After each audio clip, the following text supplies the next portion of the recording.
स्वागत है आप सभी का। मैं हूं आपके साथ शाफनी पटनायक। बुलेटिन की शुरुआत करेंगे बड़ी खबर के साथ। गाजियाबाद से इस वक्त की बड़ी खबर, ई चालान टैब चोरी हुआ है। एआरटीओ प्रवर्तन की लापरवाही से चोरी हुआ। ईस्टर्न पेरिफेरल से चोरी हुआ टैब। काम करते समय गाड़ी पर टैब रखा गया था। एआरटीओ ने मुकदमा दर्ज कराया।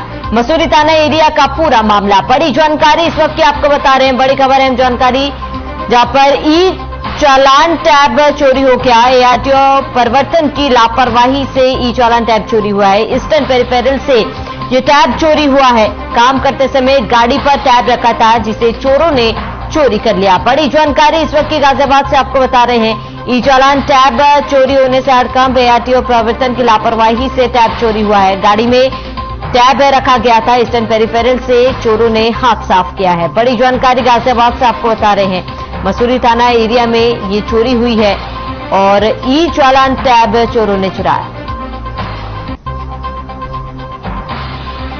तो ईस्टर्न पेरिफेरल से टैब चोरी हुआ है। काम करते समय गाड़ी पर टैब रखा था। मसूरी थाना एरिया का ये पूरा मामला। तो बड़ी जानकारी, ई चालान टैब चोरी हुआ। एआरटीओ प्रवर्तन की लापरवाही से चोरी हुई है। ईस्टर्न पेरिफेरल से चोरी हुआ टैब और काम करते समय गाड़ी पर टैब रखा था।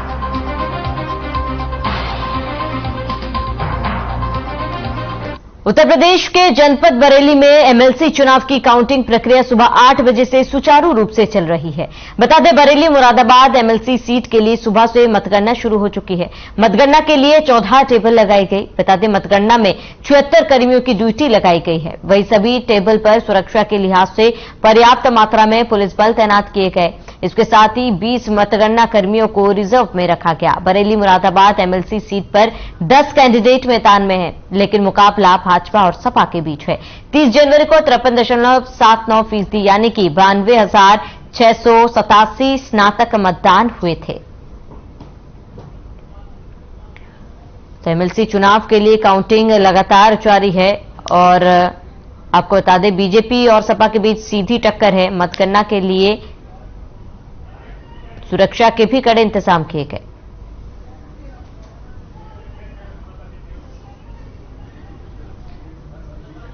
तो एमएलसी चुनाव के लिए सुरक्षा के भी पुख्ता इंतजाम। मतगणना लगातार जारी है और आपको बता दें कि एमएलसी चुनाव के लिए 53.79% वोटिंग हुई थी और वोटिंग के बाद आज मतदान हो रहा है, जिसमें बीजेपी और सपा के बीच सीधी टक्कर है। हालांकि कई निर्विरोध लोग भी इस चुनाव में थे, लेकिन कांटे की टक्कर बीजेपी और सपा के बीच है, जिसको लेकर मतगणना लगातार जारी है। और थोड़ी देर में ये साफ हो जाएगा कि एमएलसी चुनाव में आखिर जीत किसकी होती है।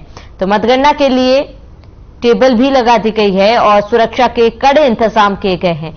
सुरक्षा के बीच एमएलसी चुनाव को लेकर सुबह से ही मतगणना शुरू हो चुकी है और एमएलसी चुनाव के लिए काउंटिंग लगातार जारी है। मतगणना के लिए टेबल लगा दिए गए हैं और एमएलसी चुनाव के लिए 53.79% मतदान जारी है।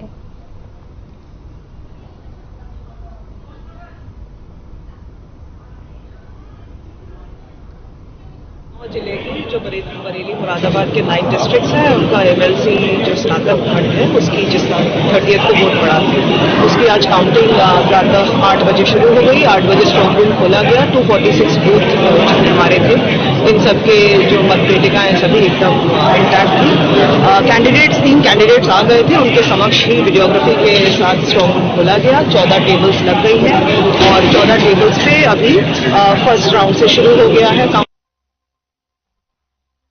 जहां पर एमएलसी चुनाव के लिए आपको बता दें कि वोटिंग हुई थी। 53.79% मतदान हुए हैं। एमएलसी चुनाव के लिए काउंटिंग लगातार जारी है और इसी को लेकर थोड़ी देर में साफ हो जाएगा कि एमएलसी चुनाव में जीत किसकी होती है, जिसको लेकर मतगणना जारी है। और आपको बता दें कि लगातार सुबह से ही मतगणना शुरू हो चुकी है। कड़ी सुरक्षा के बीच मतगणना हो रही है। मतगणना के लिए तमाम तैयारियां कर ली गई थी। सुरक्षा के भी पुख्ता इंतजाम कर लिए गए थे और अब मतगणना सुबह से ही जारी है और थोड़ी देर में साफ हो जाएगा कि एमएलसी चुनाव में जीत का ताज किसके सिर पर सजता है। तो मतगणना लगातार जारी है। एमएलसी चुनाव के लिए काउंटिंग जारी है और कड़ी सुरक्षा के बीच ये काउंटिंग हो रही है और थोड़ी देर में ये साफ होगा कि कौन इस एमएलसी चुनाव में जीत दर्ज करता है। एमएलसी चुनाव के लिए 53.79% मतदान हुए थे, जिसको लेकर आज काउंटिंग हो रही है।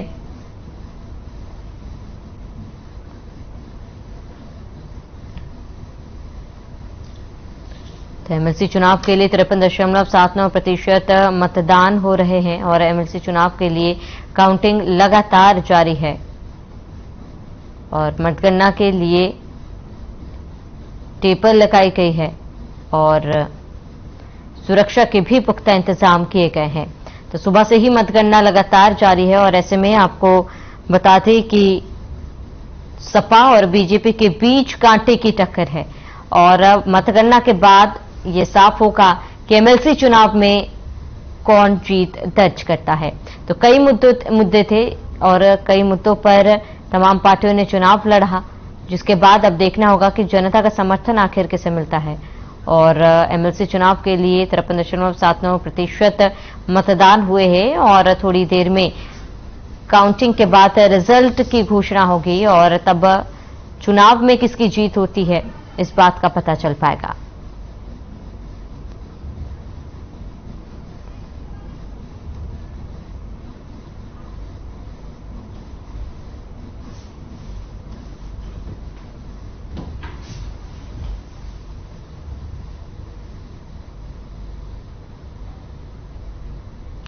वहीं कानपुर देहात से इस वक्त की बड़ी खबर, शिक्षा के मंदिर में चल रहा काला कारोबार, अवैध सामग्री होने की सूचना मिली। गुरुकुल इंटर कॉलेज का मामला है, अवैध पान मसाला होने की आशंका जताई जा रही है। कॉलेज संचालक और ट्रक चालक की सांठगांठ की बात सामने आ रही है। रीवा में पान मसाला की सप्लाई होती थी, कॉलेज प्रबंधन के लोग मौके से फरार हुए हैं। पुलिस और खाद्य विभाग ने जांच शुरू की है। गजनेर क्षेत्र के गांव नहोली का ये पूरा मामला। बड़ी जानकारी आपको बता दें, कॉलेज संचालक पर अवैध सामग्री होने की सूचना मिली थी। गुरुकुल इंटर कॉलेज का ये पूरा मामला आपको बता रहे हैं। अवैध पान मसाला होने की आशंका जताई जा रही है। तो शिक्षा के मंदिर में काला कारोबार चल रहा है। बड़ी जानकारी, अवैध सामग्री होने की सूचना मिली थी। अवैध सामग्री होने की सूचना मिलने पर कार्रवाई की गई। गुरुकुल इंटर कॉलेज का ये पूरा मामला आपको बता दें, जहां पर अवैध पान मसाला होने की आशंका के कारण कार्रवाई की गई। शिक्षा के मंदिर में कालो कारोबार चल रहा है और कॉलेज संचालक और ट्रक चालक भी उनकी सांठगांठ बताई जा रही। रीवा में पान मसाले की सप्लाई होती थी। कॉलेज प्रबंधन के लोग मौके से फिलहाल फरार है, लेकिन इस पर कार्रवाई जारी है।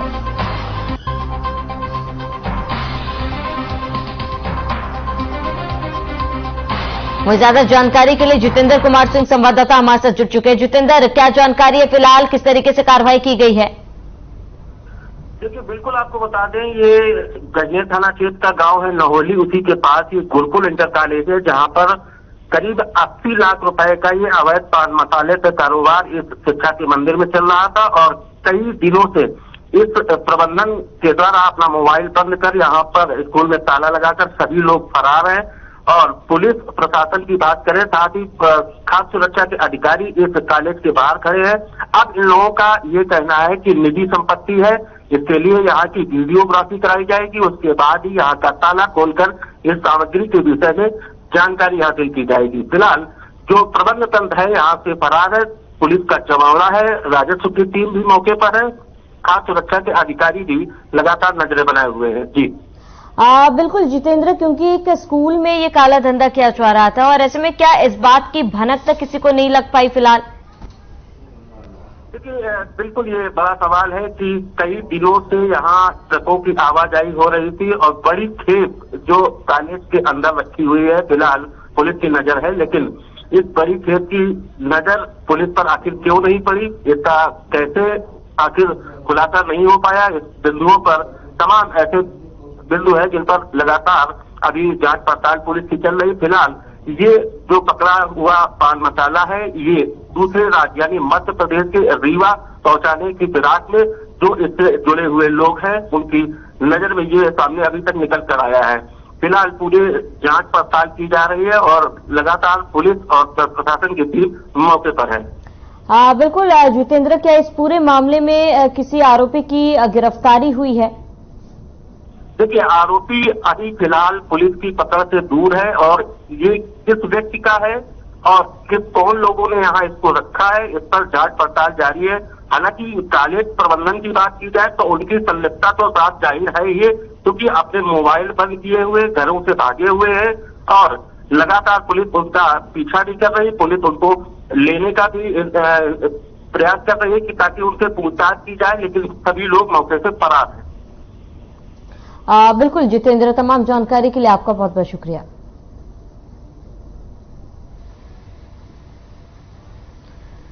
तो मुख्यमंत्री योगी आदित्यनाथ अपने 2 दिवसीय दौरे पर गोरखपुर पहुंचे। गोरखपुर दौरे के आज दूसरे दिन मुख्यमंत्री योगी आदित्यनाथ ने जनता दर्शन में यूपी के विभिन्न जिलों में आए हुए 300 फरियादियों की एक एक कर फरियाद सुनी। इस मौके पर मौजूद संबंधित अधिकारियों को सभी के मामलों का जल्द से जल्द निस्तारण करने का आदेश सीएम ने दिए। साथ ही जनता दर्शन में आए बच्चों को टॉफी और चॉकलेट देकर उनको दुलारा भी। तो सीएम द्वारा आपको बता दें कि आज लोगों की फरियादें सुनी गई। करीब 300 फरियादी अपनी फरियाद लेकर यहां पर पहुंचे थे और सीएम ने जनता दरबार लगाकर इन सभी की फरियाद सुनी और संबंधित अधिकारियों को उनकी समस्याओं का निराकरण करने के लिए जल्द से जल्द समस्याओं का निदान करने के लिए आदेश भी दिए। इस दौरान जो बच्चे पहुंचे थे उनको सीएम द्वारा चॉकलेट भी दिए गए और उनको दुलारा भी गया। खबर सीतापुर से है, जहां महमूदाबाद विधायक आशा मौर्य ने डफरा ग्राम पंचायत में बन रहे प्राथमिक स्वास्थ्य केंद्र का औचक निरीक्षण किया। विधायक के निरीक्षण के दौरान पाया गया कि प्राथमिक स्वास्थ्य केंद्र के निर्माण में पीले ईंट का प्रयोग किया जा रहा है। साथ ही जुड़ाई के लिए प्रयोग हो रहे सीमेंट और मोरंग की मात्रा भी सही नहीं है। साथ ही मौके पर मौजूद ग्रामीणों ने भी अस्पताल निर्माण में हो रहे भ्रष्टाचार की शिकायत क्षेत्रीय विधायक से की, जिस पर सख्त कार्रवाई करते हुए विधायक ने अधिकारियों के फटकार लगाई और निर्माण कार्य ठीक से करने की हिदायत दी है। तो विधायक आशा मौर्य ने निरीक्षण किया है, प्राथमिक स्वास्थ्य केंद्र का जायजा भी लिया और विधायक के अधिकारियों को फटकार भी लगाई। तो विधायक आशा मोर्चा ने निरीक्षण किया और प्राथमिक स्वास्थ्य केंद्र का जायजा भी यहां पर पहुंचकर लिया और इस दौरान अनियमितता पाए जाने पर फटकार भी लगाई। विधायक ने अधिकारियों को अनियमितता पाए जाने पर फटकार लगाई है।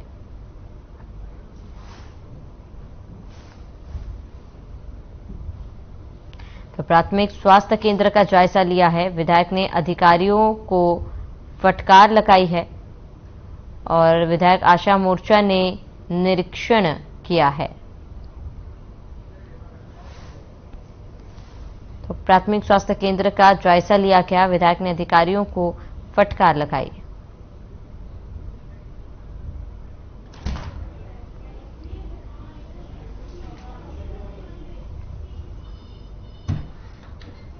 तो आपको बताते हैं कि स्वास्थ्य अधिकारियों को भी विधायक ने फटकार लगाई है, जहां पर विधायक आशा मौर्य निरीक्षण पर पहुंची थी और प्राथमिक स्वास्थ्य केंद्र का निरीक्षण उनके द्वारा किया जा रहा था। इस दौरान अनियमितता पाए जाने पर और कम गुण वाले सामान का इस्तेमाल किया जा रहा है निर्माण में, इसको लेकर भी उन्होंने अधिकारियों को जमकर फटकार लगाई।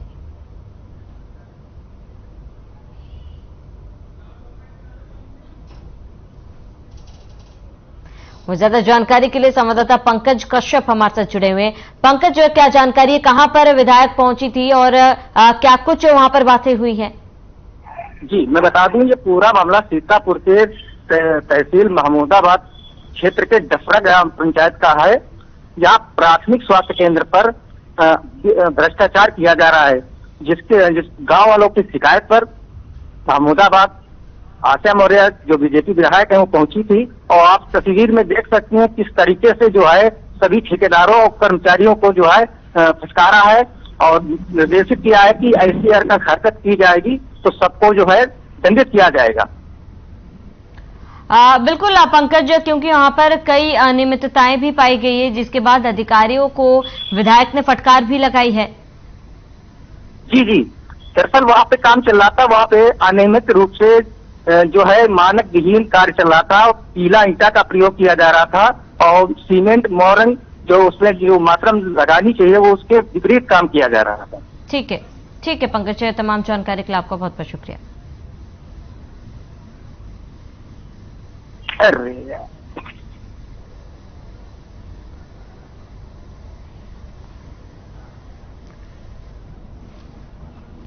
तो खबर रामपुर से, जहां केंद्र सरकार द्वारा पेश किए गए बजट पर कई नेता लगातार अपनी प्रतिक्रिया दे रहे हैं और इसी को लेकर पूर्व केंद्रीय मंत्री मुख्तार अब्बास नकवी ने भी अपनी प्रतिक्रिया दी। उनका कहना है कि यह बजट अडानी और अंबानी के लिए है। उन्होंने कहा कि मोदी सरकार के इस बजट से देश, किसान और नौजवान को कोई भी फायदा नहीं मिलेगा। कई उम्मीदें थी, लेकिन ना तो किसानों के एमएसपी बढ़ाने की बात कही गई और ना ही आपको बता दें कि नौजवानों को रोजगार देने की। निर्मला सीतारमण ने कहा कि प्रति व्यक्ति की आय दोगुनी कर दी गई है, लेकिन आय किसकी दोगुनी हुई यह उन्होंने नहीं बताया।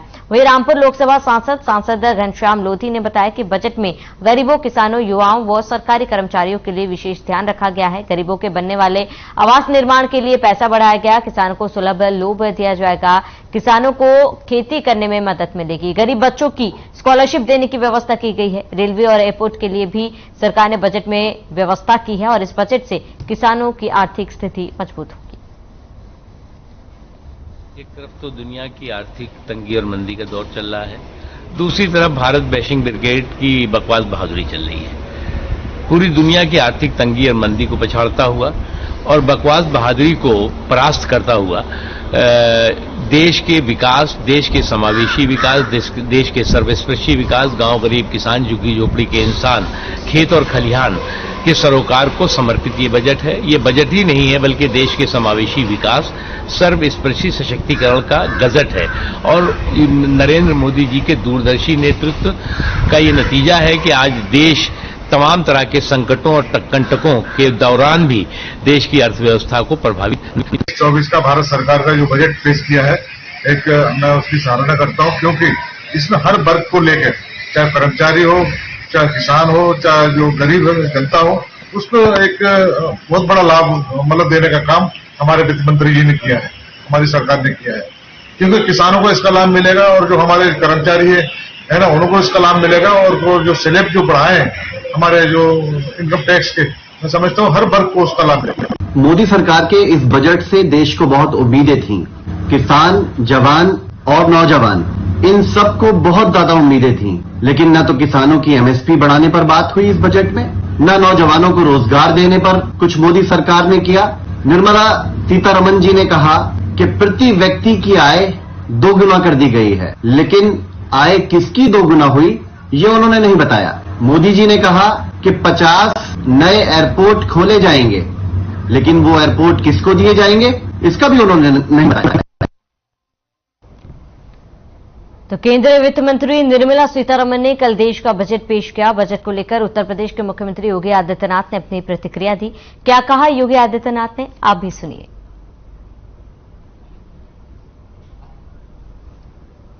एक नया संकल्प है, अंत्योदय का विजन है, 130 करोड़ भारतवासियों की सेवा का लक्ष्य भी है।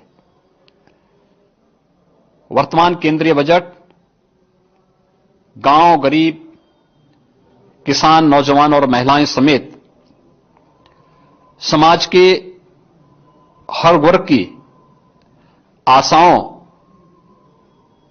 और भारत जैसे दुनिया के सबसे बड़े लोकतंत्र की समग्र उत्थान की अपेक्षाओं की पूर्ति करने वाला है। निसंदेह यह बजट भारत को आर्थिक महाशक्ति बनाने की दिशा में मील का पत्थर साबित होगा। आजादी के अमृत काल में प्रस्तुत विकसित भारत के संकल्प को पूर्ण करते हुए सर्वसमावेशी और लोक कल्याणकारी केंद्रीय बजट 2023-24 का मैं स्वागत करता हूं। आदरणीय प्रधानमंत्री जी और माननीय केंद्रीय वित्त मंत्री जी का मैं हृदय से अभिनंदन करता हूं। बुलंदशहर के औरंगाबाद थाना क्षेत्र में बीते दिनों हुई महिला चंद्रवती की हत्या का बुधवार को पुलिस ने खुलासा कर दिया। प्रेमी और पति ने ही मिलकर चंद्रवती की हत्या की थी। आरोपी की निशानदेही पर पुलिस ने अवैध तमंचा भी बरामद कर लिया। साथ ही दोनों आरोपियों को न्यायिक हिरासत में जेल भेज दिया गया। एसपी सिटी सुरेंद्र नाथ तिवारी ने बताया कि गत 27 जनवरी को औरंगाबाद के गांव बादशाहपुर तालाब निवासी विजेंद्र ने सूचना दी थी कि उसकी पत्नी चंद्रवती गत 21 जनवरी को गांव के ही शिक्षा मित्र अचित भाटी से अपने 1,47,000 रुपए और जेवरात लेने गई थी, जो वापस नहीं आई। उसका शव 26 जनवरी को दयाराम निवासी पोत के ईख के खेत में मिला था। फिलहाल पुलिस ने आरोपियों को गिरफ्तार कर आगे की कार्रवाई शुरू कर दी है।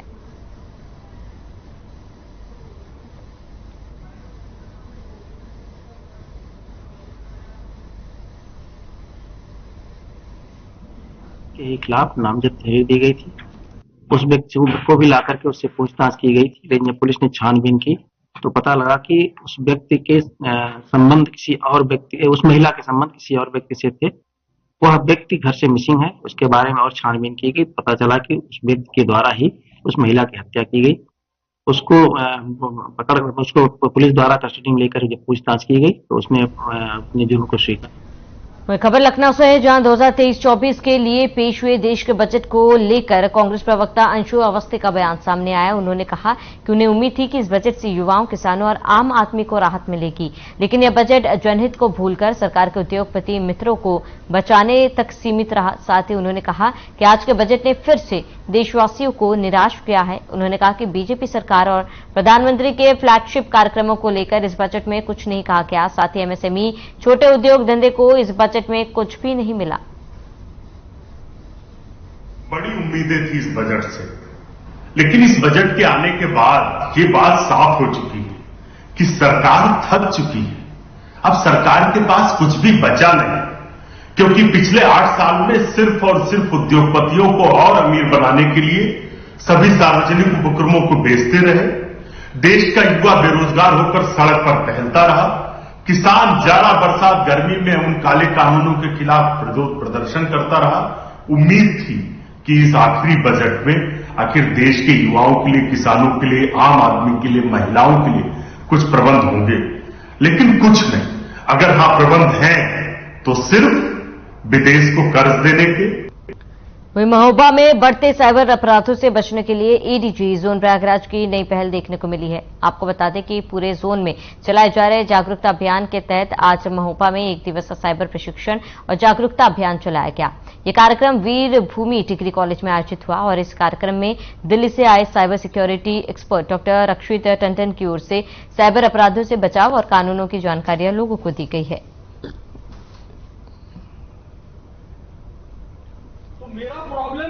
एडीजी जोन प्रयागराज की ये पहल है कि हम उस पूरे जोन में 2 सेशंस करें, एक पुलिस के लिए जिसमें पुलिस को प्रशिक्षण दिया जाए और दूसरे हाफ में बच्चे, समाज के लोग और सब लोगों को बुला के किया जाए।